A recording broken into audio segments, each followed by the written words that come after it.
Acara ini didukung oleh... Sebelum menonton, jangan lupa like, subscribe, dan tekan tombol lonceng. Selamat menyaksikan. Halo para sahabat-sahabat media Eljon yang berbahagia dan para pemirsa Eljon yang setia dimanapun Anda berada. Kembali bersama saya Prayudha Mulyo dalam acara Indonesia Business Forum. Kali ini kita akan membahas agroindustri ataupun bisnis di bidang agriculture yang membahas tentang subsektor perkebunan sawit di Indonesia. Acara ini terselenggara berkat dukungan dari Badan Pengelola Dana Perkebunan Kelapa Sawit yang kita kenal BPDPKS dan kerjasama dengan MAKSI yang kita kenal Masyarakat Perkelapa Sawitan Indonesia. Dan acara ini juga dimeriahkan dengan hadirnya seorang putri yang cantik jelita yang nanti akan diperkenalkan oleh pemandu acara kita yang sekaligus moderator kita, Ketua Umum dari Masyarakat Perkelapa Sawitan Indonesia, yakni masih Bapak Dr. Insinyur Darmono Tani Wiryono, MSc. Baiklah para pemirsa, tidak berlama-lama, acara ini akan kami serahkan kepada moderator yang sekaligus juga pemandu acara kita, guru kita, orang tua kita, Bapak Darmono. Dan jangan lupa para pemirsa yang setia, sawit adalah kita dari Indonesia untuk dunia, bermanfaat bagi semua. Baik Pak Darmono, senang sekali Bapak bisa hadir kembali memimpin acara ini, memoderator acara ini bersama para narasumber yang istimewa, karena acara ini juga terselenggara karena para narasumber dan pembicaranya begitu sangat istimewa, mempunyai kapasitas, integritas, dan tentunya portofolio yang sudah tidak diragukan lagi dalam industri perkelapa sawitan Indonesia. Bapak Rapolo Huta Barat dan Ibu Mira. Selamat datang para narasumber, senang sekali kami bisa berkomunikasi dengan Bapak dan Ibu sekalian. Baik Pak Darmono, waktu kami persilahkan untuk dilanjutkan acara ini. Pada segmen pertama 25 menit ke depan kita bersama-sama dengan para narasumber yang sangat istimewa. Silakan Pak. Baik, terima kasih Pak Prayudha atas kesempatan yang diberikan. Sahabat Eljon yang setia dan luar biasa, saya bersama Yunike, seorang putri Bumi Indonesia 2021 akan menjadi host untuk acara Jendela Sawit Indonesia ini, yang tentunya ini merupakan hasil kerjasama antara Masyarakat Perkelapa Sawitan Indonesia dan Badan Pengelola Dana Perkebunan Kelapa Sawit. Sahabat Eljon yang setia, topik yang akan kita angkat pada kesempatan ini adalah pengembangan hilirisasi turunan CPO dan CPKO di Indonesia. Jadi ini saya menekankan lebih kepada turunan CPO dan CPKO ya. Dan hari ini kita akan dihadirkan atau akan bersama dengan dua orang narasumber yang hebat tentunya, yang sudah terkenal dalam dunia perkelapa sawitan. Siapa Mbak Yunike hari ini yang akan kita undang, dan barangkali bisa disebutkan dari mana gitu untuk perkenalan? Baik, terima kasih Pak Darmono. Sebelumnya kembali perkenalkan, saya Yunike Suwandi, Putri Bumi Indonesia 2021, akan mendampingi Pak Darmono dalam acara Jendela Sawit Nusantara. Dan sekarang ini kami sudah terhubung bersama narasumber luar biasa kita, yaitu Bapak Rapolo Huta Barat, Ketua Umum Asosiasi Produsen Oleochemicals Indonesia, dan Ibu Dr. Mira Rifai, STPMSI, Kepala Divisi Surfaktan SBRC IPB University. Wow, luar biasa sekali. Sebelumnya, terima kasih Ibu Mira dan Bapak Rapolo atas kesempatannya. Baik, Yunike, sebelum memasuki acara ini, saya ingin menanyakan dulu ini ke Anda. Sebutkan aktivitas apa saja dari sejak bangun tidur tadi, kemudian sampai di acara ini. Apa saja yang dikerjakan dan selama itu gitu ya. Baik, terima kasih Pak Darmono. Jadi sebelum saya berada di tempat ini untuk berdiskusi bersama-sama, saya bangun tidur pastinya, saya langsung mandi menggunakan sabun dan sikat gigi pastinya juga menggunakan pasta gigi. Saya juga setelah mandi kembali saya juga bersolek ya, saya menggunakan make up, foundation, menggunakan lipstick, dan menggunakan berbagai macam produk lainnya. Sampai kepada body lotion juga saya menggunakannya. Dan akhirnya saya berangkat dan sampai ke tempat ini. Nggak sarapan? Sarapan tadi, cuman aku sarapannya karena tadi bangunnya agak kesiangan, sarapannya sarapan kurma. Walaupun saya tidak merayakan Ramadan, tapi saya makan kurma juga. Luar biasa, luar biasa.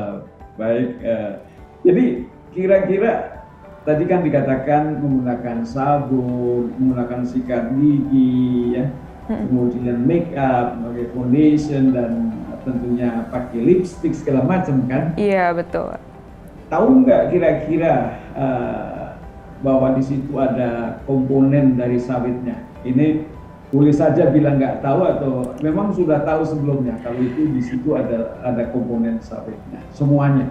Jujur sebenarnya belum tahu. Benar-benar saya memang suka melihat kayak komposisi produk-produk yang saya gunakan, tapi entah saya tidak ngeh ataupun saya juga tidak tertulis di komposisi dalam produk itu bahwa produk-produk yang saya gunakan ternyata sebagian besar mengandung kelapa sawit, menggunakan kelapa sawit.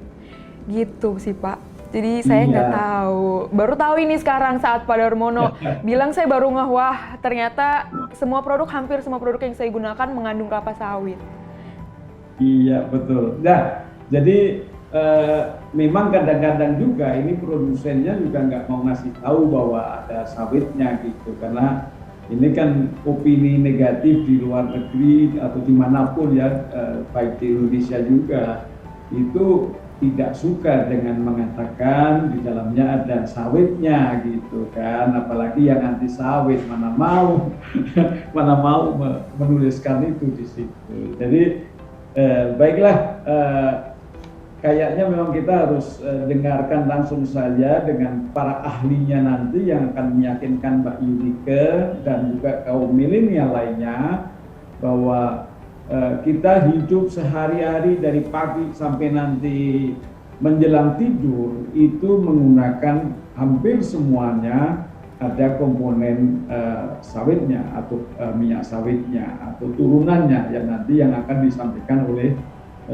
narasumber kita yang hebat-hebat, Pak Rapolo dan Bu Mira. Baik, saya kira kita mulai saja ya. Pertama saya akan menyapa Pak Rapolo ini ya. Pak Rapolo, ini kan sekarang dunia ini produk-produk hilir kelapa sawit kan memang sedang digalakkan oleh pemerintah ya. Ini latar belakangnya kenapa kita kok harus menuju ke hilirisasi Pak Rapolo? Pak Rapolo ini adalah Ketua Umum Apoli. Silakan Pak Rapolo. Terima kasih Pak Dr. Darmono. Selamat pagi Pak Prayuda, Ibu Mira dan Eljon, para sahabat Eljon. Terima kasih juga kepada Maksi tentunya dan juga BPDP P Kelapa Sawit dan kepada semua yang hadir pada kesempatan ini. Salam sejahtera buat kita semua dan salam sehat selalu tentunya. Mudah-mudahan pandemi COVID ini bisa kita lalui dengan baik sehingga seluruh sendi-sendi kehidupan kita, baik dari sosial, ekonomi, dan kehidupan yang lainnya bisa normal kembali dengan menerapkan protokol kesehatan. Sahabat Eljon yang kami hormati, sebagaimana yang disampaikan oleh Pak Darmono tadi, bahwa memang secara alamiah dan oleh berkat Tuhan yang Maha Kuasa, Indonesia dilimpahi sebuah tanaman yang sangat luar biasa. Di mana letak luar biasanya? Bahwa tanaman sawit itu bisa menghasilkan 2 jenis minyak dari satu pohon. Yaitu minyak yang pertama yang kita sebut minyak kelapa sawit mentah atau crude palm oil yang sebagian besar itu kita gunakan sebagai bahan baku makanan atau pangan kita. Misalnya yang paling lazim dan sering kita gunakan adalah minyak goreng kelapa sawit. Selain itu juga kelapa sawit itu yang bersumber dari CPO tadi bisa juga digunakan untuk margarin, shortening yang sebagian besar digunakan oleh industri catering maupun industri roti. Minyak yang kedua adalah minyak inti, di mana minyak inti ini hampir sama atau dapat dikatakan sama dengan minyak kelapa, yang memang dulunya sebelum industri kelapa sawit ini berkembang di tanah air, di awal tahun 70 sampai saat ini, sumber utama minyak goreng kita adalah minyak kelapa, yang di seluruh Nusantara dari Sabang sampai Merauke sangat mudah kita dapati pohon ataupun kelapa pada waktu itu. Kegunaan daripada minyak inti ini sangat luas dan memang inilah yang menjadi bahan baku utama daripada industri oleochemical yang saat ini sangat berkembang pesat di tanah air. Nanti dalam presentasi kami, bila ada slot, bisa kita sampaikan manfaat daripada industri oleochemicals itu bisa mendukung industri apa saja, dan memang segaris dengan apa yang dicanangkan oleh pemerintah kita bahwa semua sumber daya yang bersumber dari tanah air ini harus dilakukan hilirisasi. Tidak saja hasil-hasil pertanian, kehutanan, perikanan, dan juga hasil tambang dan mineral, semuanya harus dilakukan hilirisasi atau pengolahan lebih lanjut dengan tujuan pertama adalah terjadinya investasi, baik investasi yang bersumber dari dalam negeri maupun yang bersumber dari luar negeri. Kemudian tujuan kedua dilakukan hilirisasi itu adalah mengadopsi berbagai teknologi, baik yang ditemukan oleh putra-putri bangsa kita di tanah air, maupun yang dihasilkan dari berbagai belahan dunia lainnya. Yang ketiga adalah manfaat daripada hilirisasi itu adalah terjadinya atau terciptanya lapangan pekerjaan yang tentunya membutuhkan skill atau tenaga-tenaga sumber daya manusia yang berdaya saing tinggi. Dan yang keempat, nilai tambah dari semua produk yang dilakukan hilirisasi itu berada di dalam negeri. Karena sebagaimana kita ketahui, jika bahan baku itu diekspor lalu diolah di berbagai belahan dunia lainnya, maka produk olahan yang tadinya bersumber dari Indonesia kembali kita impor. Nah, itu tentu akan menguras devisa kita sehingga kesediaan dana untuk pembangunan kita tentu terganggu kalau impor kita lebih banyak daripada nilai ekspor kita.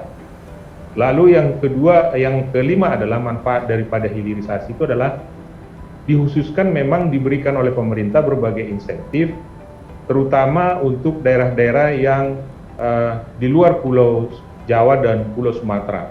Katakanlah misalnya belahan Pulau Borneo, Kalimantan, Sulawesi, bahkan sampai ke Papua, pemerintah memberikan berbagai insentif seperti tax holiday dan tax allowance, di mana ada diberikan pengurangan pajak badan dan juga relaksasi daripada pajak dari badan usaha tersebut. Demikian Pak sekilas Pak Darmono dan Bapak Ibu sekalian. Terima kasih. Luar biasa sahabat Eljon, ini tadi apa yang disampaikan Pak Rapolo ini sangat jelas ya, manfaat mengapa pemerintah mengarah kepada hilirisasi produk-produk turunan sawit ini. Bu Mira,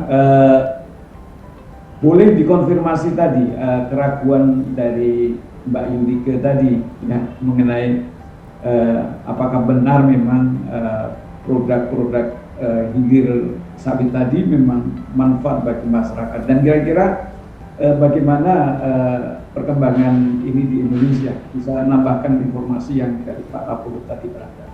Oh iya, baik, terima kasih Pak Darmono atas kesempatannya. Jadi memang sawit ini memang sebagaimana yang sudah disampaikan oleh Pak Rapolo, ini memang anugerah yang sangat luar biasa yang diberikan oleh Allah Subhanahu wa taala kepada Indonesia. Ya. Sepertinya memang ketika menciptakan Indonesia ini nih Allah sedang tersenyum. Semua kan pada bilang begitu, sedang tersenyum gitu. Karena kenapa? Karena dengan potensi sawit yang ada di Indonesia ini itu sangat besar sekali, sangat terbuka luas pemanfaatan produk-produknya. Seperti yang sudah Pak Darmono singgung tadi kepada Mbak Yunike, dari kita bangun tidur dan kemudian beraktivitas sehari-hari dan kemudian tidur lagi, itu banyak sekali kandungan sawit yang kita gunakan. Contohnya di odol, itu ada kandungan sawit di situ. Kemudian sabun juga, kemudian skincare, parfum, shampoo.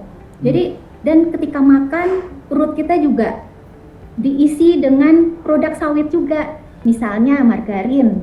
Kemudian proses pembuatan roti pakai juga gitu sawit. Jadi memang luar biasa sekali. Dan ketika kita juga akan tidur, ada lagi yang bahan-bahannya memang mengandung sawit. Dan itu tidak hanya sebagai kita pribadi menikmati, itu juga di jalan misalnya ya, itu juga bisa memanfaatkan produk sawit. Kemudian di pertanian, kemudian di pemadaman kebakaran dan lain-lain sebagainya. Jadi memang banyak sekali, luar biasa pemanfaatannya. Hanya saja memang masyarakat kita belum tahu ya.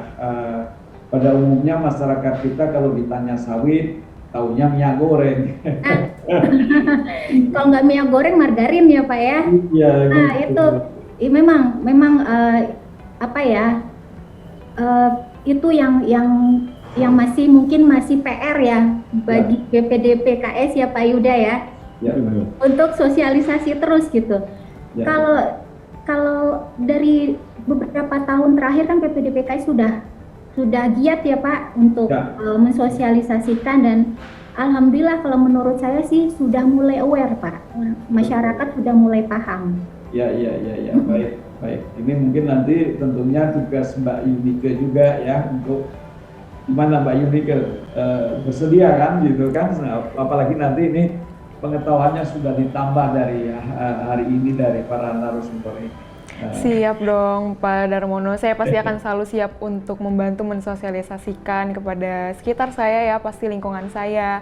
Karena memang benar yang tadi setelah saya dengar ternyata memang terlalu banyak, bahkan sangat banyak gitu ya, kandungan-kandungan yang kita gunakan sehari-hari mengandung kelapa sawit, tapi masih ada aja orang yang berpikiran bahwa kelapa sawit itu tidak baik atau mungkin malah merugikan mungkin ya gitu. Jadi saya akan selalu siap untuk mensosialisasikan hal tersebut. Baik, luar biasa, makasih. Makasih banyak Mas. Ya. Jadi akan bisa menjadi Sri Kandi Sawit Nusantara ya, mewakili industri sawit Indonesia. Silakan Pak Darmono. Baik Pak Rapolo, ini kan kalau kita lihat tadi memang banyak sekali manfaatnya. Tadi disinggung Pak Rapolo bahwa kita ekspor juga oleokimia. Ini kira-kira komposisi ekspor kita oleokimia seberapa besar ini Pak Rapolo, dan seberapa besar yang dalam negeri? Waktu kita masih ada 4 menit, Pak Rapolo silakan. Terima kasih.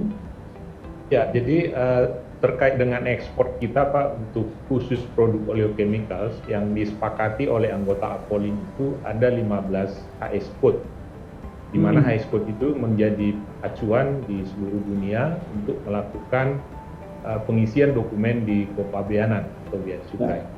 Nah, volume ekspor kita secara linear dari tahun ke tahun itu terus meningkat Pak Darmono, yaitu saya screen barangkali sebentar. Ini adalah 2019 volume ekspor kita itu Bapak Ibu dan para sahabat Eljon itu 3,2 juta ton dengan nilai ekspor itu 2,04 miliar dolar.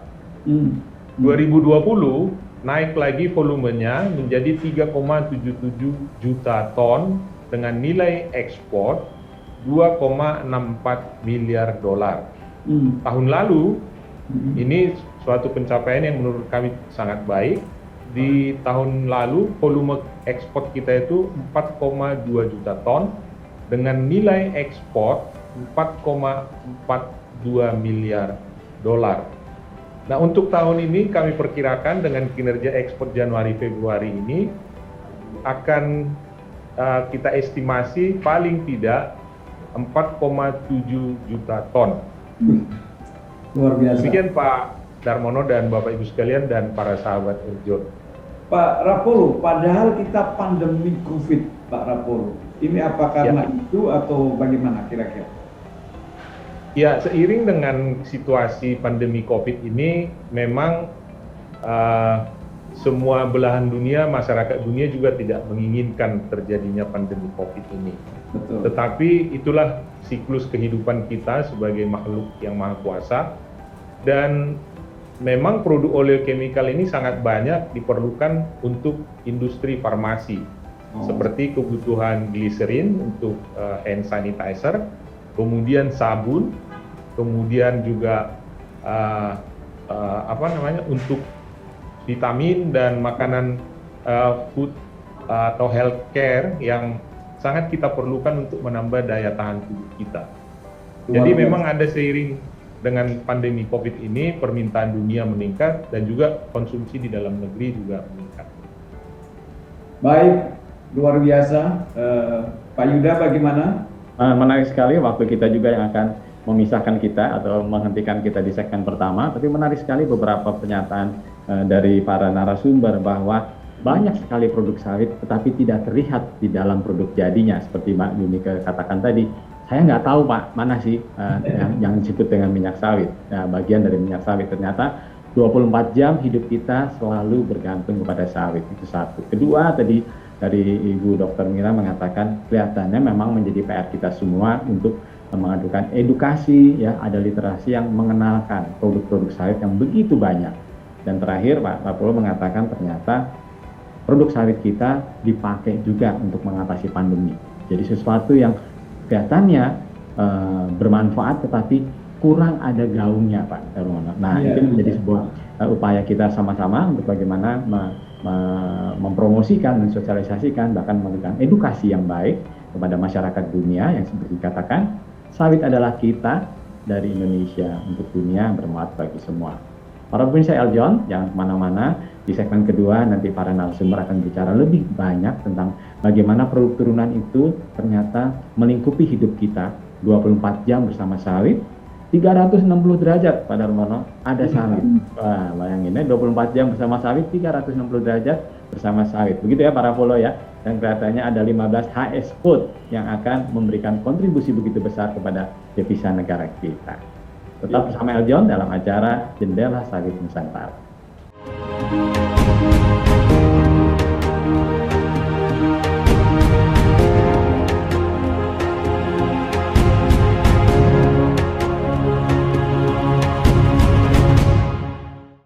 Acara ini didukung oleh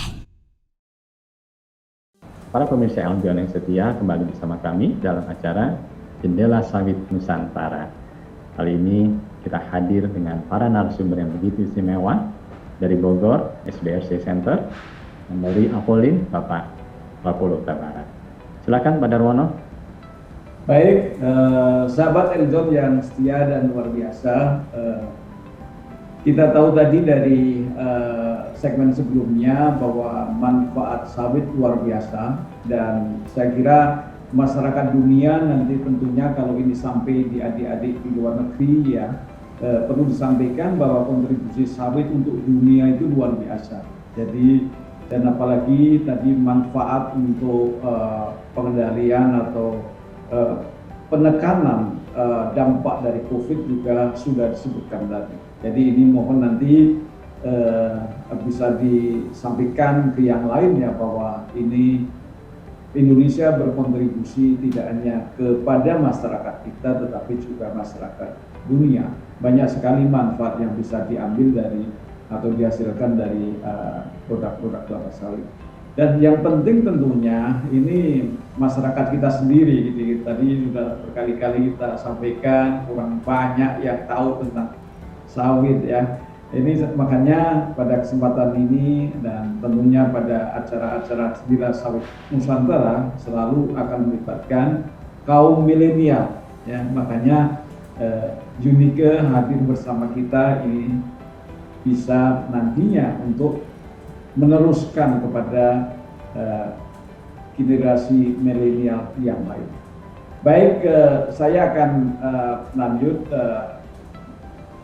menyapa Bu Mira dalam hal ini tentang ini kan tentunya kita harus banyak bekerja di dalam negeri dan itu kira-kira bagaimana sih aktivitas riset ya di dalam negeri untuk tadi membantu pemerintah untuk menciptakan produk-produk hilir ya, Bu Mira ya. Barangkali juga boleh sedikit disampaikan mengenai hasil risetnya di SPRC.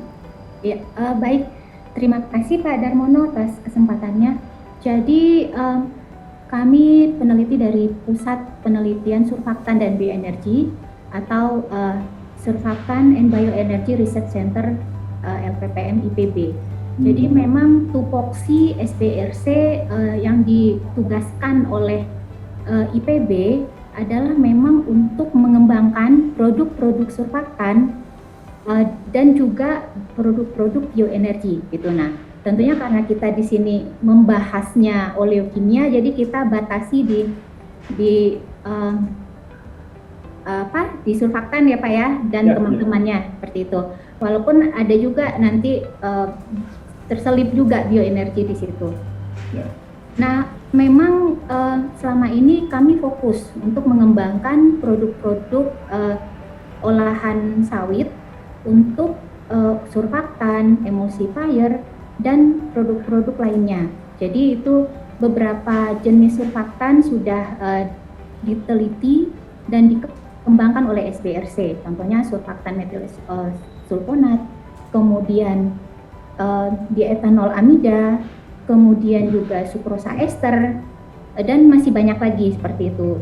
Dan aplikasinya juga sudah dikembangkan Pak untuk contohnya misalnya surfaktan metil ester sulfonat itu secara fokus yang dikembangkan oleh Profesor Erlisa Hambali dari SPRC juga itu untuk enhance oil recovery gitu. Jadi memang upaya untuk meningkatkan perolehan minyak bumi. Kemudian selain itu juga metil ester sulfonat ini juga sudah dikembangkan juga untuk oil spill dispersan atau untuk pembersihan genangan minyak baik di tanah maupun di perairan seperti itu. Dan juga dietanol amida yang dikembangkan itu juga sudah diaplikasikan untuk produk sabun, kemudian untuk produk pupuk seperti itu, dan juga pest control. Jadi memang variasinya banyak dan glycerin juga dikembangkan juga untuk hand sanitizer. Jadi memang ketika pandemi melanda dan kebetulan juga SPRC sudah mendapatkan formula yang menghasilkan hand sanitizer yang lembut di tangan berkat penambahan dari komponen sawit yaitu gliserin, karena gliserin kan memberikan efek melembutkan ya sebagai humektan seperti itu. Jadi memang banyak yang sudah dilakukan Pak, yang sudah dikembangkan. Dan tentunya sekarang tahapan yang lagi dicoba kejar itu adalah untuk tahapan komersialisasi. Nah, inilah yang memang kendala gitu ya, yang menjadi kendala bagi tidak hanya di SPRC tapi juga di peneliti-peneliti lain di universitas-universitas lain gitu. Karena secara lab itu hasilnya sudah bagus, sudah baik, memenuhi persyaratan. Nah, tinggal sekarang bagaimana untuk meyakinkan pihak swastanya nih untuk mau mengkomersialisasikan, kan begitu ya Pak Raupolo ya. Jadi kan tidak bisa juga peneliti yang mengklaim punya saya sudah bagus, tapi kalau menurut pihak industri masih belum, karena kan yang paham peluangnya, ekonominya di mana ya kita akui ya memang pihak industri seperti itu. Jadi tugas universitas memang ke situ Pak, bagaimana produk yang sudah dihasilkan ini ya bisa ke tahap selanjutnya komersial gitu. Jadi tidak hanya sekedar menjadi pajangan di perpustakaan seperti itu. Aduh, menarik sekali. Ini sebuah kritisi juga nih sebetulnya, mengkritisi diri sendiri bahwa memang banyak sekali riset yang dihasilkan oleh para akademisi, tapi begitu menghadapi sebuah tahapan scaling up, komersialisasi, rasanya menjadi PR begitu besar ya Pak Darmono, para Polo. Jadi artinya ini sesuatu yang menjadi tantangan kita, bahwa semua riset menghadapi seperti seolah-olah death valley ya, lembah kematian begitu ya. Teman kecoa yang ada di perpustakaan, bahkan ada orang yang begitu ya. Tapi mudah-mudahan dengan hadirnya BRIN ini menjadi sebuah jalan pintas atau sebuah pembuka jalan, bahwa pada riset ini akan menjadi bisa sebagai barang jadi yang ada di pasar. Silakan Pak. Ya, tapi ada satu yang menarik belakangan ya. Ada rendang juga dari sawit Bu Mira ya. Iya. Nah, rendang sawit. Tetapi diam-diam para pemirsa, Pak Darmono juga menciptakan sebuah produk yang sekarang sudah menjadi viral, yaitu minyak sawit merah ya.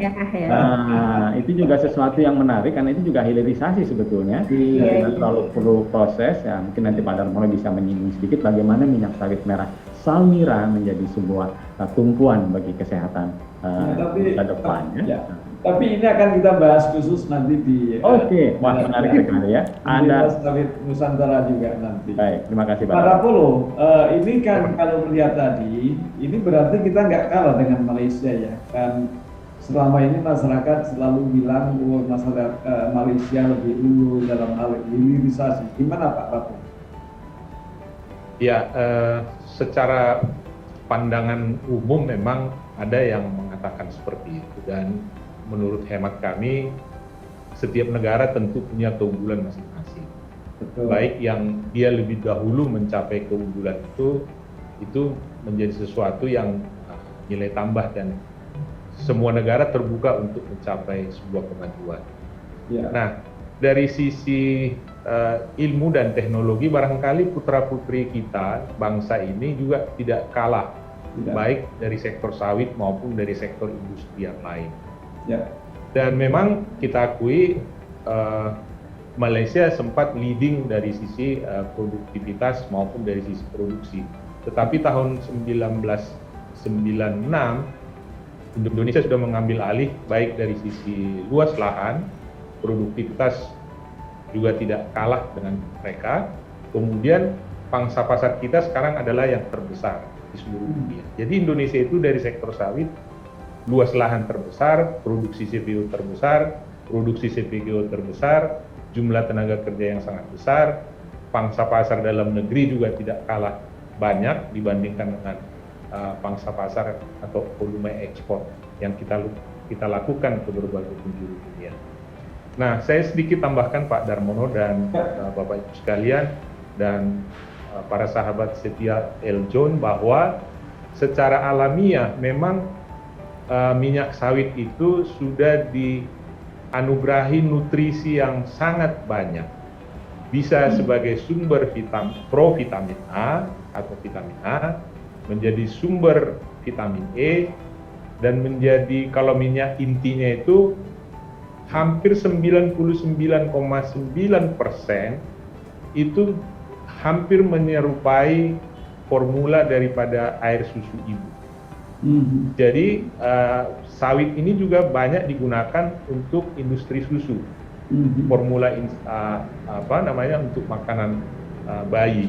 Terutama sangat menolong tentunya bagi ibu-ibu yang tidak bisa memberikan secara alamiah ASI kepada bayinya. Dan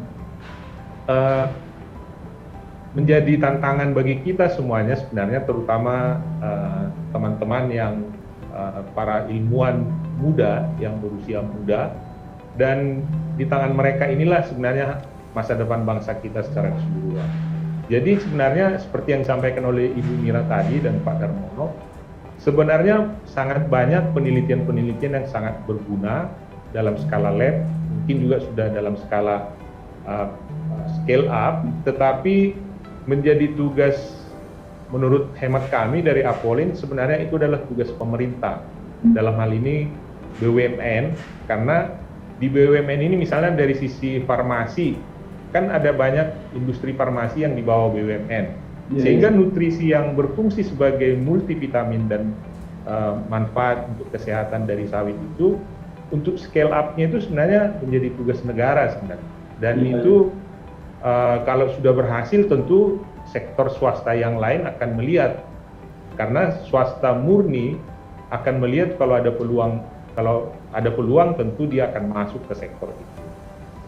Di mana letak keunggulan BUMN sebenarnya? Pertama, merupakan milik negara, ada penyertaan modal negara, jaringannya yang sangat luas, kemudian sumber daya manusia dan sumber daya teknologinya sudah tersedia. Tinggal memang bagaimana Pak Darmono dan Pak Prayuda dan para ilmuwan ini bisa diketemukan. Barangkali dengan Eljon bisa mengupas tuntas satu topik berikutnya, bagaimana menjembatani hasil-hasil riset yang sudah ada, sehingga bisa ditangkap oleh pemerintah sebagai trigger untuk membawa hasil riset itu menjadi sebuah industri yang tangguh di tanah air. Kita bersyukur BPDP juga memberikan porsi untuk dana riset, dan memang sudah kita rasakan manfaatnya saat ini, dan mudah-mudahan dana itu bisa langgeng terus diberikan, dan kalau bisa porsinya diperbesar Pak Darmono. Dan juga saya kira itu yang diharapkan oleh para peneliti kita, untuk membuat penelitian yang lebih luas, teknologi, membeli peralatan yang canggih, sehingga apa yang kita inginkan bersama itu bisa kita capai. Jadi sekali lagi kami tandaskan sebenarnya bagaimana pemerintah melihat semua hasil riset dari seluruh Nusantara ini, khususnya untuk sawit, bisa dilihat secara komersil oleh BUMN. Terima kasih Bapak. Baik, terima kasih Pak Rapolo, luar biasa. Bu Mira, ada yang ditambahkan mengenai ini tadi, apa yang sudah disampaikan Pak Rapolo ya, mengenai bagaimana harapan terhadap pengembangan riset ke depan ini, Bu Mira. Atau ada materi yang ingin disampaikan juga, silakan. Oh ya, saya juga, menurut saya juga setuju dengan yang disampaikan Pak Rapolo, tapi tentunya ini tidak hanya tugas satu pihak gitu ya Pak ya, tapi memang harus kolaborasi begitu. Jadi ada dukungan pemerintah di situ, kemudian juga ada dukungan juga dari pihak swasta, dan tentunya juga antar universitas atau antar peneliti juga saling kolaborasi riset supaya memang hasil riset yang dilakukan itu memang komprehensif gitu, dan bisa memiliki nilai jual yang sangat tinggi, dan terutama memang ketika kita akan mengajukan ketika akan nge-link dengan pihak swasta, kan yang ditanyakan swasta adalah harganya berapa, berapa harganya dibandingkan dengan komersial yang sudah ada, bedanya berapa, apakah lebih tinggi jadi atau lebih rendah gitu. Kalau kita menghasilkan produk yang harganya lebih tinggi walaupun kita bilang hasilnya bagus, swasta masih belum mau juga, ya, betul tidak Pak Rapolo? Wah, ini menarik sekali nih, kelihatannya kalau boleh saya potong, artinya apa yang disampaikan Ibu Mira ini adalah sebuah kerangka besar dalam angan-angan kita menggunakan konsep pentahelix Pak Darmono. Iya, makanya. Itu ada birokrasi, di situ ada praktisi, di situ ada akademisi, ya. Di situ juga ada tentunya social community, dan terakhir adalah media. Nah, alhamdulillah hari ini media Eljon bersama dengan putri kita berupaya menjadi mitra ya, jadi mitra media untuk industri sawit Indonesia. Begitu Bu Mira, silakan. Betul. Jadi memang tugas bersama ini Pak, kita nggak bisa meletakkan ini tanggung jawab hanya satu sisi gitu, atau hanya seseorang tertentu gitu, karena pekerjaan yang dilakukan secara bersama-sama ya hasilnya akan lebih luar biasa. Sebuah sinergi ya Bu ya, sinergitas ya. Betul, kita sinergi, dan kemudian ini beberapa ada slide yang ingin saya tampilkan, ya. Silakan Bu. Nah, ini sebenarnya saya terinspirasi nih dari Apolin nih, presentasinya Apolin nih Pak, Parapolo. Nah, yang ini. Silakan Bu. Nah, jadi apa sih produk oleochemical yang sudah diproduksi di Indonesia gitu. Nah, ini kita bisa lihat ada fatty acid, baik dalam bentuk fractionatednya ataupun dalam bentuk campuran juga ada. Kemudian emulsifier kita sudah produksi, fatty alcohol juga sudah, fatty alcohol ethoxylate, fatty amine, refined glycerin, soap noodle, specialty ester dan surfaktan gitu. Jadi memang secara produksi industri ini produk yang sudah dihasilkan di Indonesia. Namun peluang untuk mengembangkan produk turunan oleokimia ini lebih besar lagi. Yeah. Nah, bisa kita lihat di sini dari fatty acid, fatty alcohol, glycerol, biodiesel ataupun fatty amine yang ada itu bisa diproses lagi lebih lanjut menjadikan beberapa produk turunan dan specialty product. Bisa kita lihat ini mungkin kelompoknya kelompok surfaktan ya Bapak Ibu ya, ada sabun, kemudian ada surfaktannya juga fatty amine, ada betain, ada alkanol amida atau biasa kita kenal di sini di etanol amida seperti itu, dan macam-macam lagi. Dan dari fatty alkohol diproses lebih lanjut juga menghasilkan alkohol sulfat, alkohol etoksilat, ether sulfat, macam-macam banyak yang bisa. Kemudian biodiesel bisa itu untuk biosolar, campuran biosolar, dan juga diproses lebih lanjut bisa menjadi macam-macam produk lagi. Dan kemudian gliserol itu bisa untuk gliserol ester, polyethylene glycol, kemudian emollient, textile fiber, finish, kemudian humectant. Dan untuk palm kernel oil juga tentunya untuk produk-produk yang sebagaimana disampaikan oleh Pak Rapolo tadi, untuk produk-produk kosmetik ini cenderung lebih menggunakan palm kernel oil karena komponen asam lemak lauratnya yang memang menyerupai sama dengan palm kernel minyak kelapa seperti itu. Ya. Jadi inilah kenapa memang luar biasa sekali anugerah Allah ini ke Indonesia. Jadi dari CPO-nya ataupun dari PKO-nya semua bisa diproses. Nah, yang paling sebenarnya yang paling menghasilkan nilai tambah tertinggi kalau kita ibaratkan di piramida kehidupan ya Pak ya, itu consumer goods, yaitu produk-produk yang memang digunakan oleh konsumen langsung, jadi bukan oleh industri. Contoh misalnya sabun mandi, kemudian sabun cuci atau deterjen, skincare, shampoo, kemudian pewangi atau pelembut baju ketika kita cuci kan butuh pelembut dan pewangi, itu ada semua. Kemudian lilin, kalau mati lampu kita butuh lilin dari sawit gitu kan. Kemudian parfum juga ada.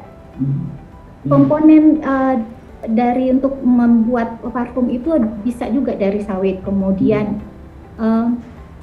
skincare juga tadi sudah disampaikan. Nah, farmasi seperti yang disampaikan sebelumnya, kemudian hand sanitizer juga untuk makanan, untuk bahan peledak juga bisa Pak, eksplosif material gitu. Jadi memang banyak sekali dan ini masih sedikit yang bisa ditampilkan. Kalau kita elaborasi lebih mendalam, ini akan banyak sekali produk-produk yang bisa diteliti dan dikembangkan, dan mudah-mudahan dengan dukungan dari pemerintah, kemudian dari pihak swasta, ini proses hilirisasi dan industrialisasi produk-produk sawit ini bisa terjadi, bisa ditingkatkan di Indonesia.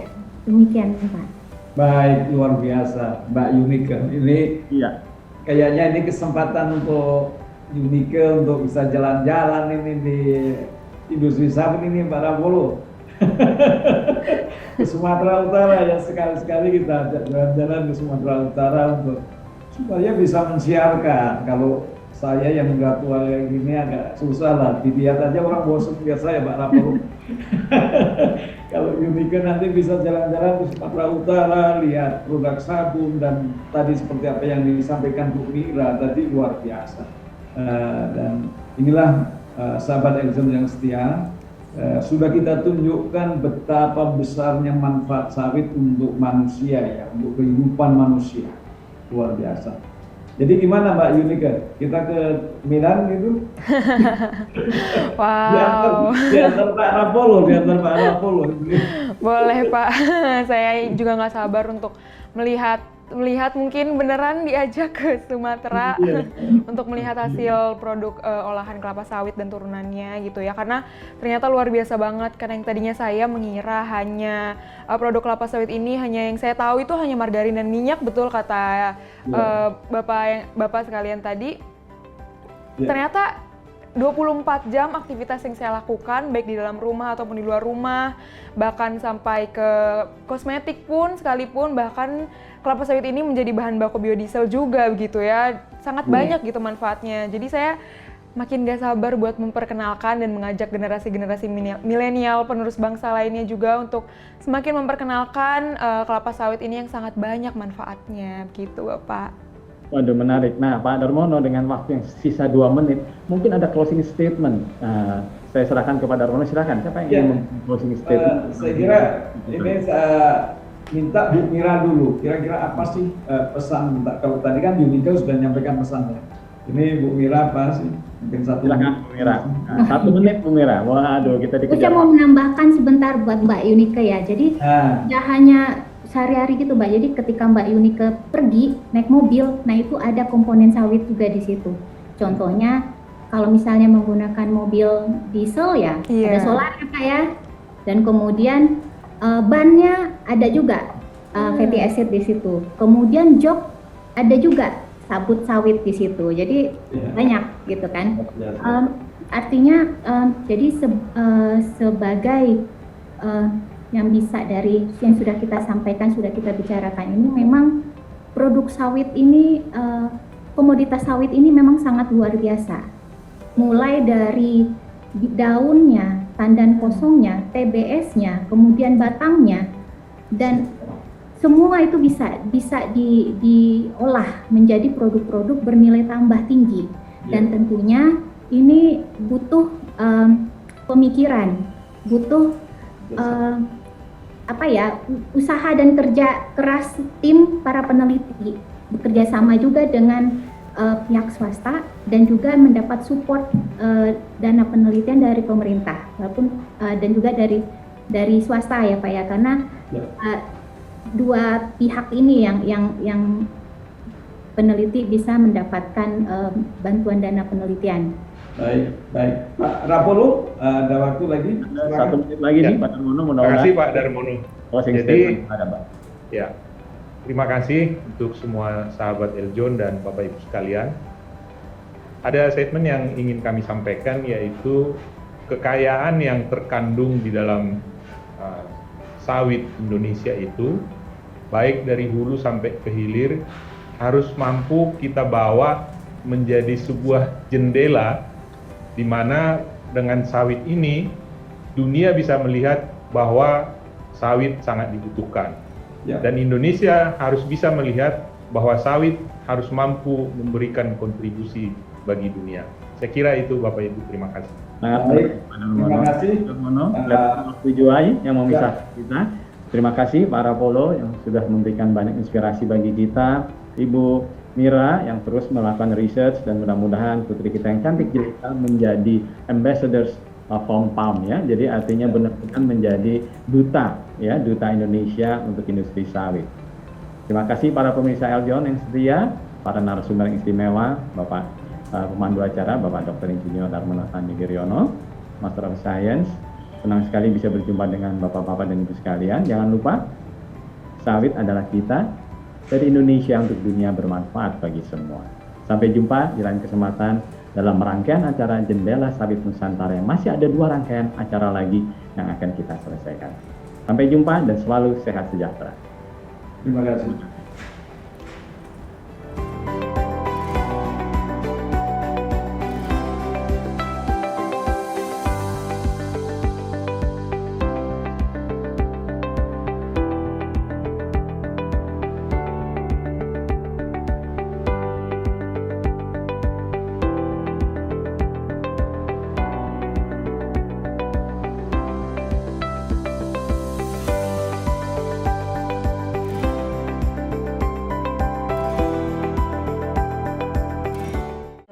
So, saya Mawar Salem, pamit undur diri. Ada kamera nih. So, gimana nih kalian? Pasti udah pada nonton semua kan? Karena kalian udah nonton, berarti kalian harus like and subscribe ya. See you!